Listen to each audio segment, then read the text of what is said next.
We're back for our video chats. The first one about piano manufacturers. What's happening in the industry? Many manufacturers that are around in the 70s and 80s are now out of business. Some of those companies are Kimball, Baldwin, Wurlitzer, and then there was a group of pianos from a company called Aeolian that had 41 different names, same piano, but with a different decal. So that really got confusing in the market. But the majors were Kimball and Wurlitzer and Baldwin, and then of course Steinway. In the late 70s, early 80s, Yamaha came into the market and Kawai came into the market. In the middle to late 70s, they both had issues with soundboards because of seasoning of woods. The only person that did anything about it was Yamaha. That's why they have seasoned for destination for their pianos, which means the pianos were not only kiln dried to build, they also kiln dry the piano once it's built in a separate room for those that are coming to the US. I think there's a lot of confusion on the market about gray market pianos, and people say, well, they're built in the same place. Well, yeah, sure, they're built in the same place, but the woods aren't seasoned as well. Some of the reasons why, I don't want to get too technical, but some of the reasons why are that in Japan, everybody lives on the coast. Hardly anybody lives in inland. And in the 80s, there was only one Kawai store, one Yamaha store in Tokyo. Now there are 3 Yamaha stores and still one Kawai store in Tokyo. That's where you buy your pianos. So to get the confusion about the gray market pianos out of the road very quickly is there are no rebuilding shops in Japan. And the pianos that are supposed to come out of the schools were not originally meant to stay in Japan. They were meant to ship out to other countries to be sold. China, US, and stuff like that. The issue with that is those pianos aren't seasoned properly. And in a dry climate like Colorado or any of the other drier climates, they don't hold up, and that's an issue. So most of the technicians, everybody will tell you online that they're great pianos, they will hold up.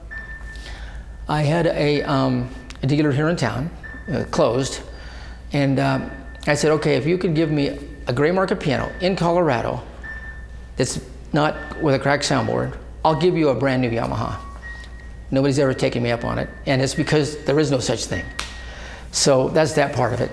The only thing you can do with a gray market piano is send it back to the coast, where get as much humidity as can, the thing seals up and you can maybe use it.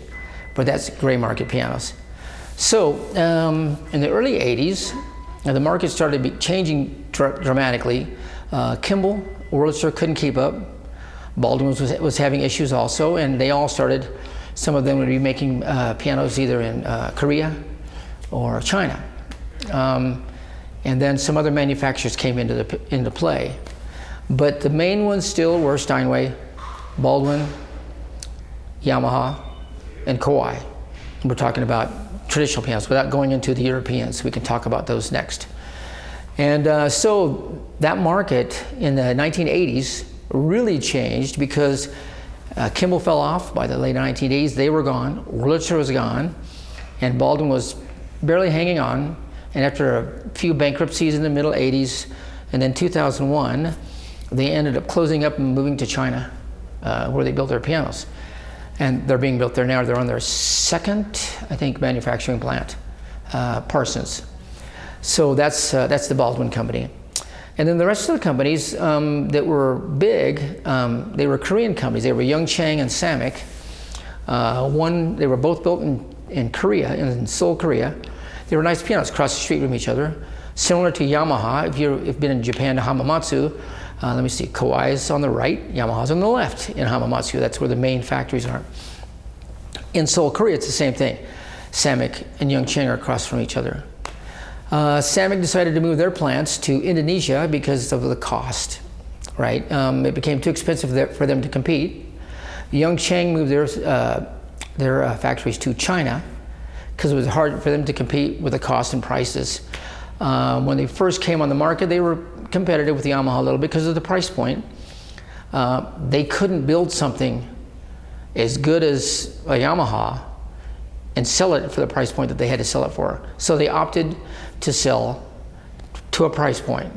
And that's what I'm gonna be talking about next, price points of pianos.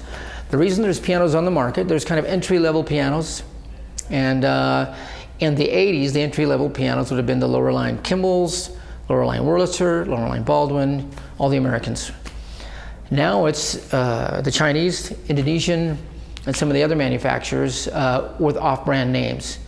It's unfortunate that in the market, some of the manufacturers have taken names that were old names, German names, and built the pianos. They'll build them in either China or Indonesia, and the problem is that the salespeople claim that they're built in Germany or some other place. And it's really hard now on the market, because if you Google, it's almost impossible to prove where they're from, because people are making websites now to prove that the pianos are made, that they have their own factories, when in fact they don't. So it's really a hard industry.